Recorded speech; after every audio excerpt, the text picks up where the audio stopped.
Hello everybody, this is your boy Kenneth reporting from the KTookes spot, giving you all a brand new video, and it's on Nicki Minaj's new album called The Pinkprint. And, it just got released today, December 15th, 2014, just in case if you guys are wondering when it came out, because I know usually we have albums come out on Tuesday, but, today, it came out on this day, so this is my review of it. Now, before I go into the songs, for the record, these are just from my perspective. I know we all going to have different opinions on how we feel about Nicki Minaj's album. Now, this review, what you're seeing is me coming at it from an open mind. Even though I'm not a big Nicki fan, but I do respect her as a rapper and what she does for music. There will be no criticizing on this album. I will not be bashing her. So anybody that's all the barbs and everything, you don't have to worry about nothing. You can just let your guards down and just relax. But I'm still give you my opinion on what I thought about the album. So here we go. Now, track number 1 is called All Things Go. Thought was a great way of introducing the album.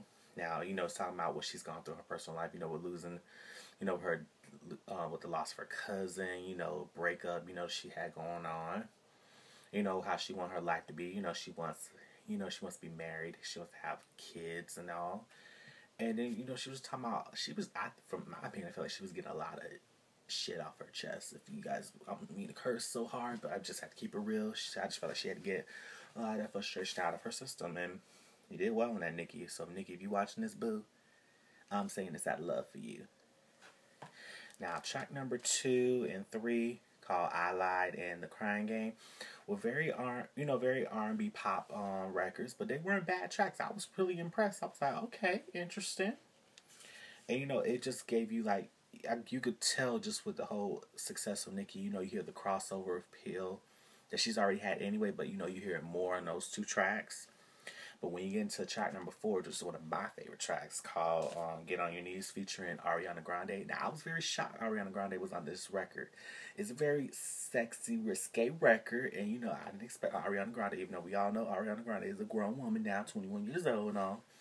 I was pretty surprised, but they killed it. Both Ariana and Nicki, even though, we know from the 2 of them, and Jessie J on the Bang Bang track that's on Jessie J's album, and deluxe version of Ariana Grande's album. But there's 2 completely songs, what I'm saying. But the Get On Your Knees track, pretty good track. I was like, alright, good track. But one of my favorites. But to me, this is the best song off the album, and I'm just going to be honest with y'all. I know that everybody's probably saying this is their favorite track, called Feeling Myself, featuring Beyonce.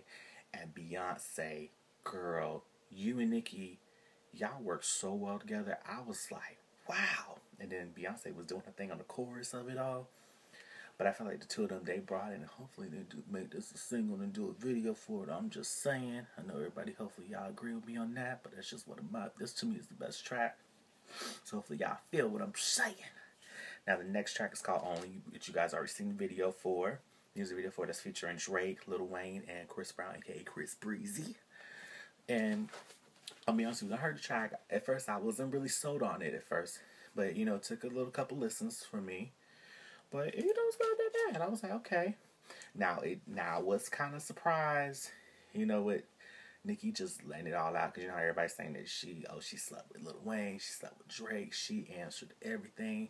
She cleared it all up. And I'm not going to tell y'all what it was. You got to listen to the track. Because I know y'all really want the answer. But I don't want to give y'all too much. Because I know everybody who's listening to Nicki's album, you want the truth. So, I'm going to let y'all listen to that. And then the next track is called Want Some More. Well, she's just talking about, well, you want some more? You think I'm not this, I'm not that?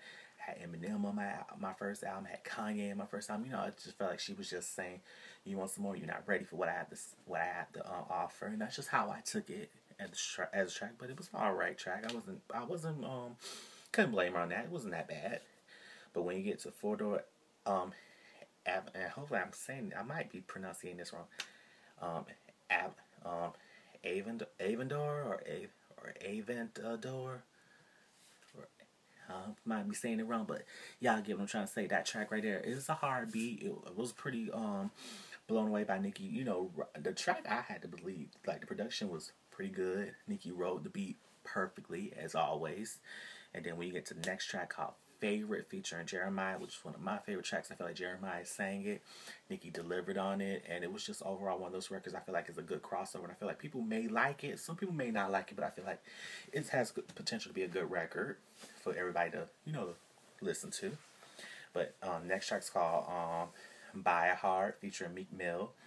Now I know when I heard it, I was like, wait a minute. Didn't this Meek Mill record talk about anybody want to buy a heart? And I know everybody know this K Michelle's new album title too. And I was like, isn't that the same track? But you know, it was an alright track. It wasn't bad. It was okay. But they they did their thing on it. I was like, all right.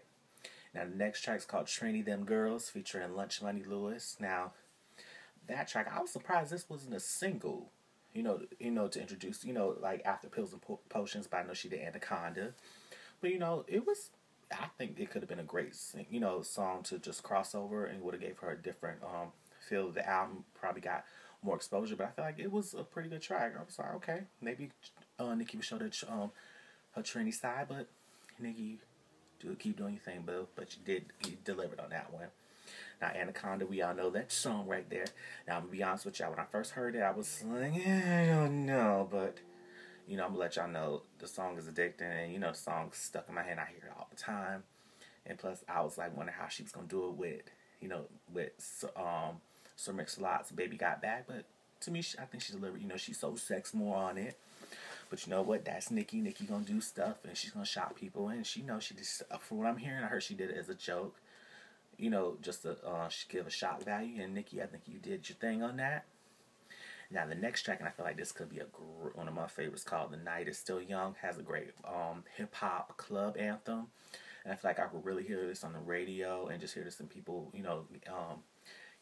just having fun on the dance floor, and hopefully you guys feel that way when you hear that track. But that's just one of my favorites. Now y'all know the next track, which was the first single off the album, called "Pills and Potions." Now, when I heard the song, I was like, it was a great way of her introducing the album, which was the first single, Pills and Potions. I loved it. Still love it to this day. And I just feel like Nicki was just, like, speaking honest and just truth and just speaking her own mind. I cannot disrespect nobody for speaking their mind. I have to just give you props. Even if I may not like you as a person, this is just not, I'm not talking about Nicki when I say, I'm just saying anybody.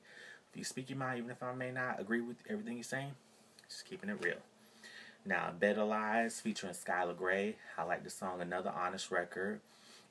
And I feel like some people may feel like, okay, Nicki's gone a little too pop on this, but I feel like when you listen to the lyrics, she was really spitting it, and she was just, laying it all on the table, saying it's either you like me or you don't. And then another track I thought was great, and I think it'd be another good single, is, I feel like it should be a single, is "Grand Piano." Something about that song is just like a magical, not magical, like an organic feel. Well, it just felt right when I heard the track. And I was like, Nicki, girl, really? You had to do me like that with it being so great. And I can't find nothing bad to say about it. I could say just nothing but awesome things about it. And then, the next track called "Big Daddy" featuring Meek Mill. Love that record. I feel like, to me, this was a better record than the "Buy a Heart" record. But I feel like they delivered on that one. And, "Shanghai" and "Win Again." Those were not that bad. Very interesting tracks. The production was pretty good. I like how Nicki didn't go too left, left and just went straight forward. She got that crossover R&B and then the hip, but still sticking to her hip hop roots. Did your thing on that. And then "Truffle Butter" featuring Drake and Lil Wayne. I was like, okay, it was a decent one. But in my opinion, don't Barbs, please don't hate me. But I feel like Wayne kind of really murdered the track more than Drake and Nicki. But that's just my opinion on that.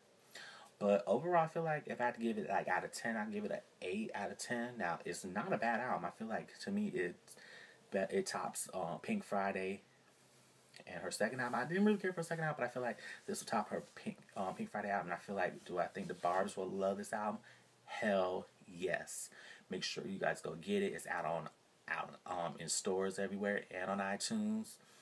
And make sure you guys support Nicki Minaj if you're a fan of hers. And you could keep up with her by following her on Twitter and Instagram at Nicki Minaj, which I have everything on the description box down here.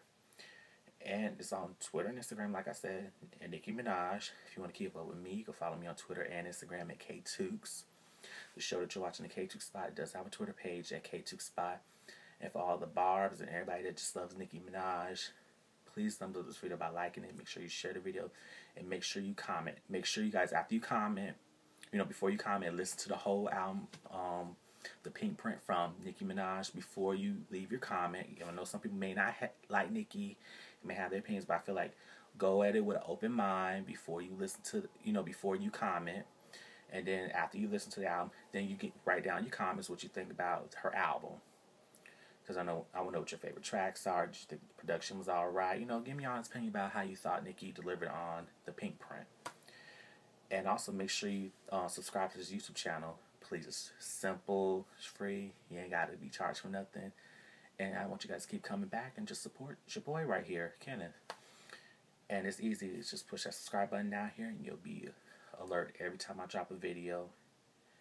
And just know I do this for you guys, and hopefully you guys like this video, share the video. Please make sure you do that. It would be a great deal for me, and I really appreciate it from the bottom of my heart. And that's all I have to say about it. So hopefully you guys are enjoying the Pinkprint. So this is your boy Kenneth signing off from the KTookes spot. So have a blessed one, and you'll see me again in a few more minutes with another new video. So bye.